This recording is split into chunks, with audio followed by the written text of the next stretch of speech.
Welcome to A Debt of Honor, Indigenous Circle's special on Saskatchewan First Nations veterans.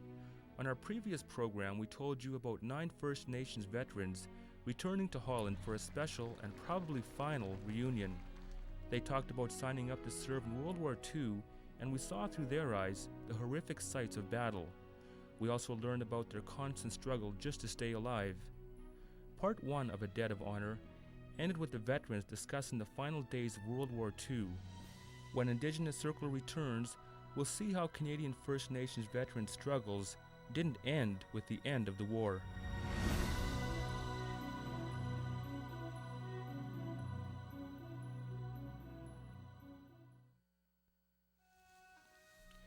It's been 50 years since Philip Favel returned home to the Sweetgrass Reserve after serving in World War II. He's never ventured far from the reserve since then, and even today as he walks near his home, thoughts of that experience a lifetime ago are never far from his mind. Normally it was pretty rough. I didn't let it on D-Day, I let it the day after, you know. But it was pretty rough, and then where we landed was, you know, the landing craft couldn't go right to the shore. We landed on about 4 feet of water, you know. So the water came into the cab, like, you know. But the motors were all waterproof, so, you know, there were shells falling, and then a few planes would come around, you know, and all that, you know. But, you know, there were ships all over, and they will fire the plane so that they see one and they start firing, you know, and then it was horrible, you know. There's a lot of things, there's a lot of times, a lot of things I don't want to talk about. I don't even want to remember, you know, because when I had a job to do. That job was completed in 1945. For the people of Holland, the war ended May 5th with the surrender of the German army. For Canadian soldiers, it was a day they long looked forward to. It meant going home.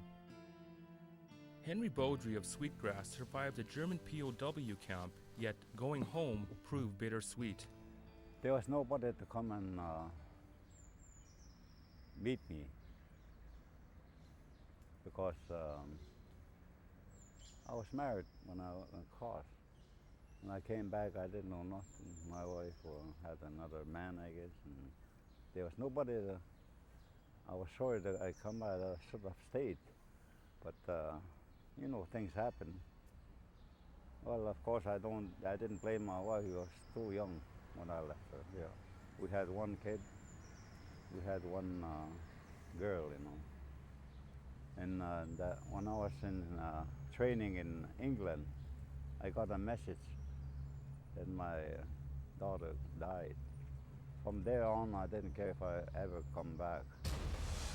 For most First Nations veterans, fighting overseas was, ironically, an opportunity to experience freedom.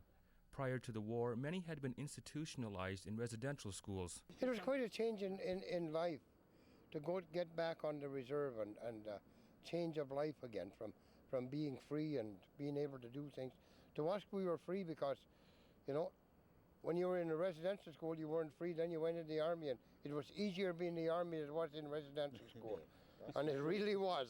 You know, we knew the discipline before we got there. Let's put it that way. Bruce Guptall from Veterans Affairs. I think it's significant to note that First Nations people volunteered at a rate that was in higher proportion or equal proportion to communities in general.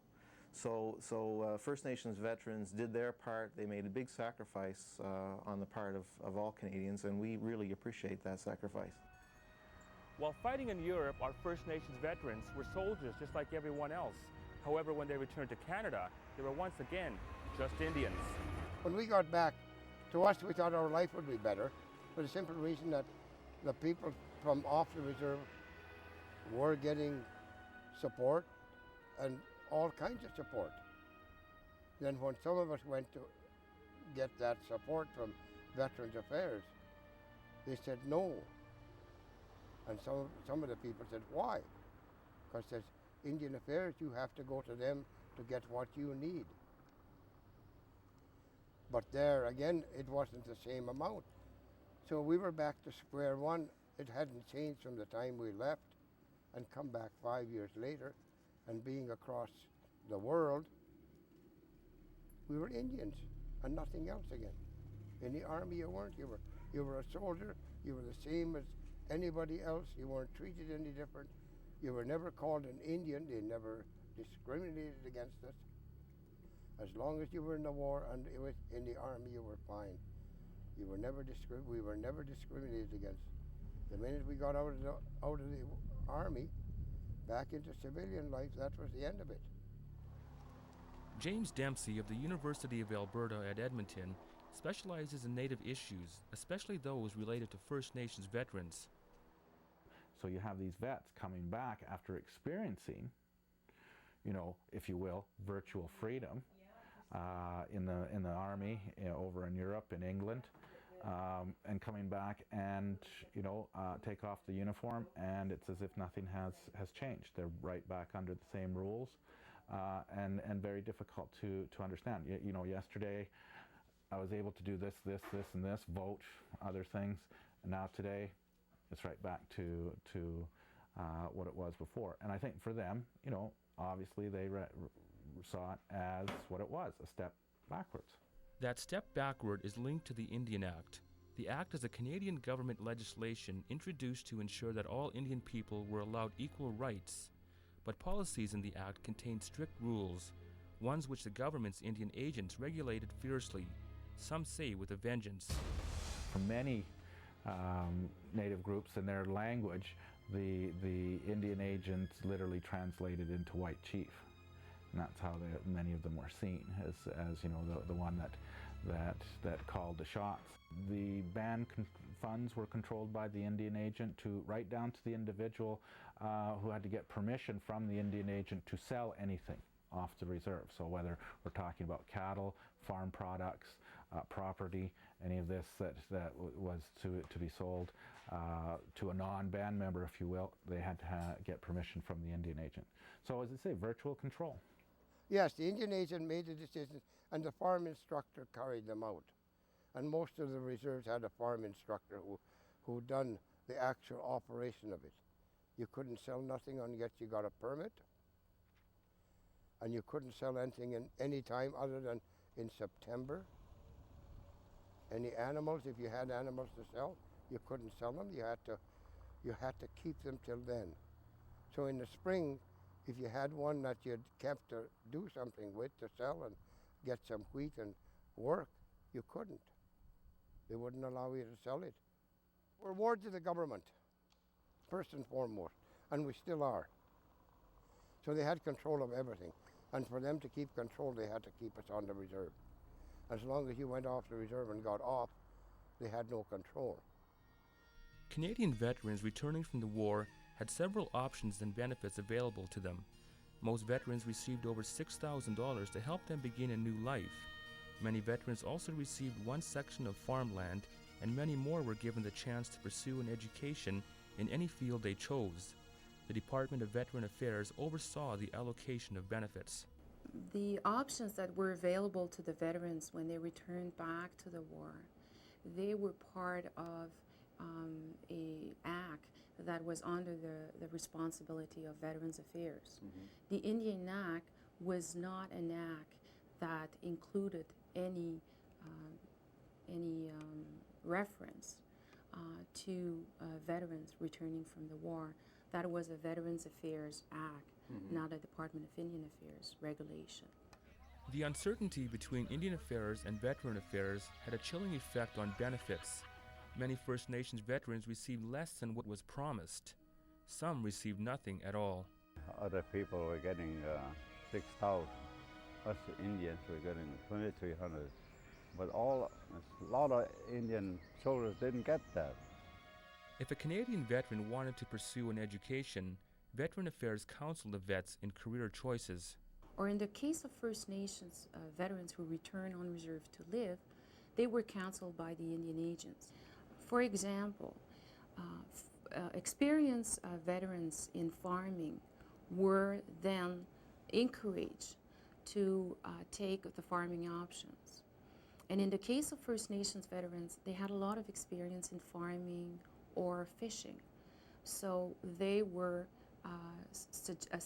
encouraged to look at farming options. They called me to the office and they said that They started asking me questions. There was a panel of 3 people there, farmers supposed to be. And one of them asked me, what's the color of wheat? I knew the color of wheat. What's the color of oats? What's the color of barley? My dad farmed half-mile strips of land. He was a farmer. He grew everything, pretty well everything. And we had cattle, we had horses, chickens, we fed our own pigs too.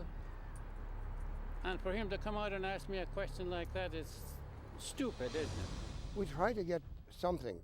We weren't sure what there was. We didn't know anything about the schooling. All we knew was farming.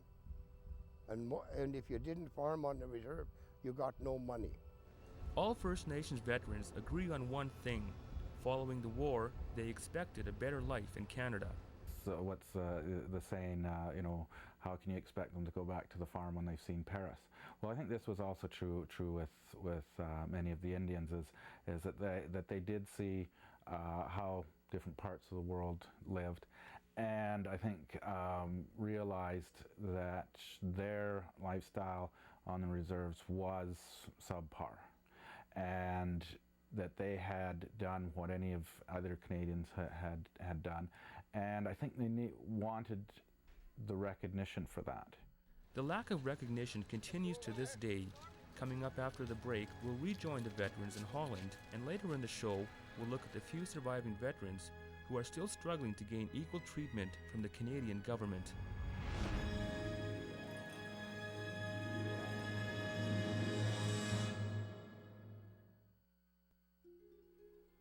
Over half a century ago, the town of Apeldoorn in eastern Holland was the scene of horrific conflict. Canadian vets were part of the battles there. Today, a peace monument recognizes their efforts.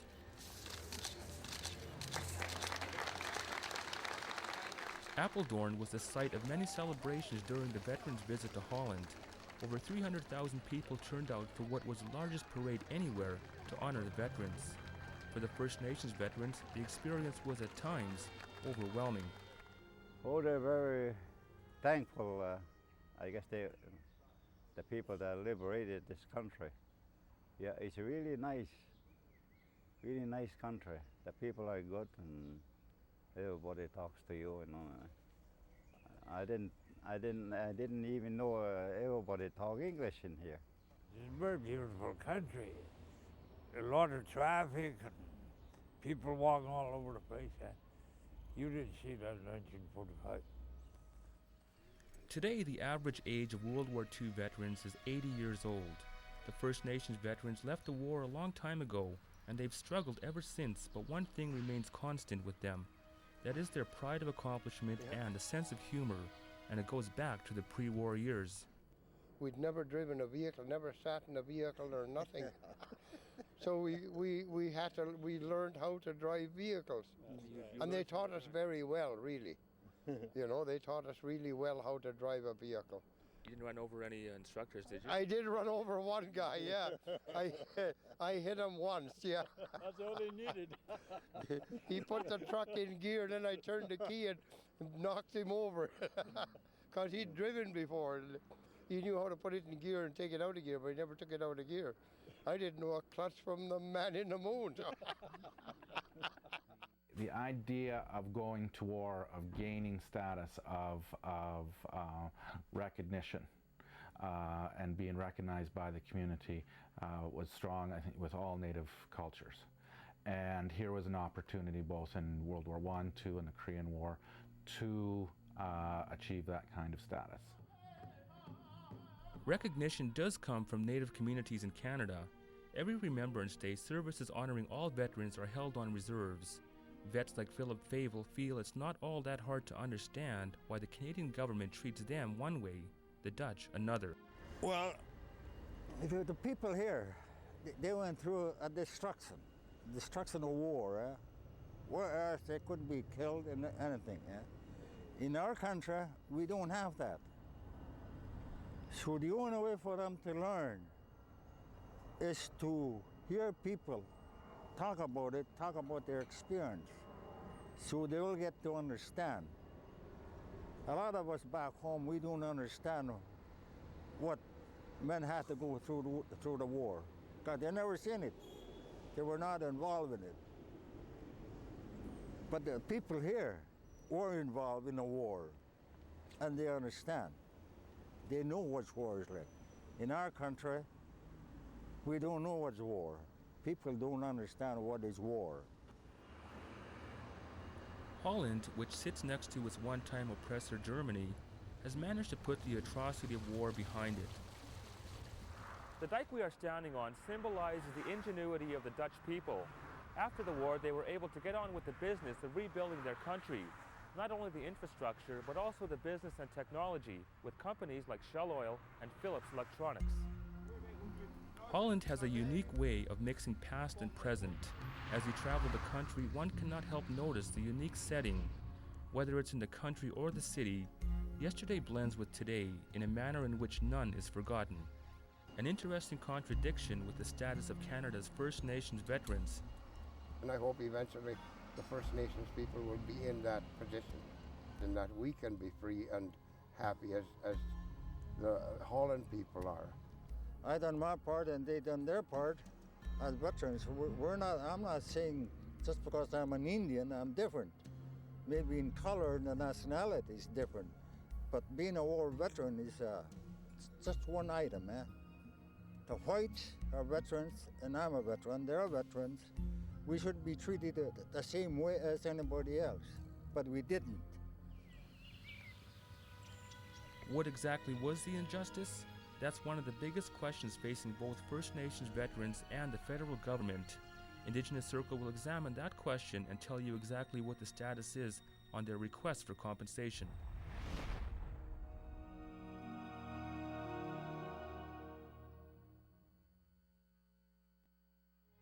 Returning to Canada, all veterans shared a feeling of accomplishment. As a reward, the Canadian government gave most veterans an opportunity to start a new life.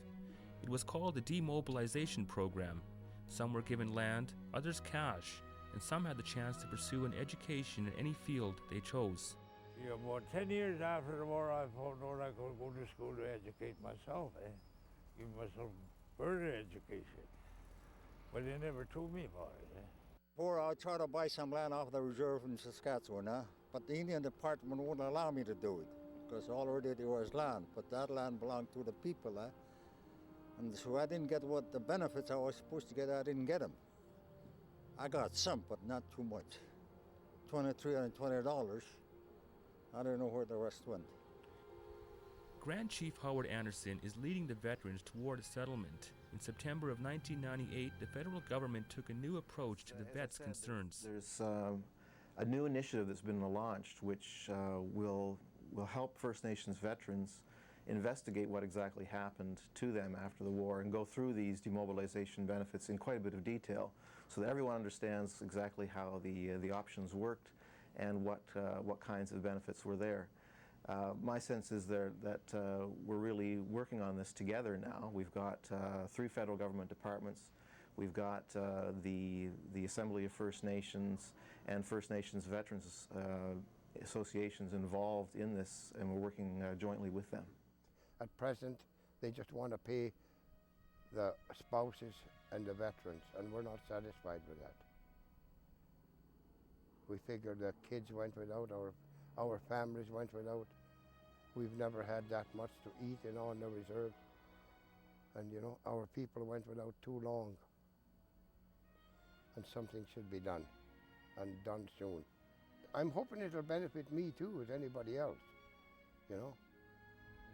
I'm kind of selfish in that way that maybe it'll come to me too somewhere along the way. But it'll come to the other guys too, or the families. I don't care whether we get it now or after I pass away, as long as they know they have to pay something. Chief Perry Bellegarde of the Federation of Saskatchewan Indian Nations has been instrumental in the veterans' fight for equality. 3 years ago to try to get it resolved because nothing's been moving in the past 50 years. And the sad part is a lot of our Indian veterans are dying. And there's a debt to them that's left unfulfilled, and the government of Canada and the people of Canada should really recognize for what it is and resolve it before any of them leave us, because they're leaving at drastic numbers. And We want to get the apology, we want to get the compensation package to them and or their spouses and or their families, because they put the supreme sacrifice on the line. Yeah, 55 years we fought an enemy, we're still fighting the Canadian government, which is our enemy in one word. In other words, that they're not giving us what we're entitled to. And as a veteran, I'm not saying as an Indian, I'm a veteran for Canada. I come from Canada. And I should get what I'm supposed to get from the government, not from the Indian Affairs. And I hope the Indian Affairs hear that. The smiles on the faces of the Dutch people was a positive sign for the First Nations veterans. It was also a sign of a hopeful and brighter future. In their outlook in life, it seems to be one of going ahead, and the future to them looks bright. Less than 60 Saskatchewan First Nations veterans are still alive. Since September of 1998, when negotiations with the federal government began, almost 30 First Nations veterans have passed on, and that's only World War II veterans. Most of the over 800 Saskatchewan First Nations veterans left this world without ever seeing any kind of compensation or apology for their mistreatment. The return to the Netherlands was an emotional one for our First Nations veterans. It was an opportunity for them to pay their respects to those who gave with their lives, but it was also a chance for them to see the results of the courage displayed during the years of conflict. The experiences and sacrifices made by these and other veterans cannot be forgotten.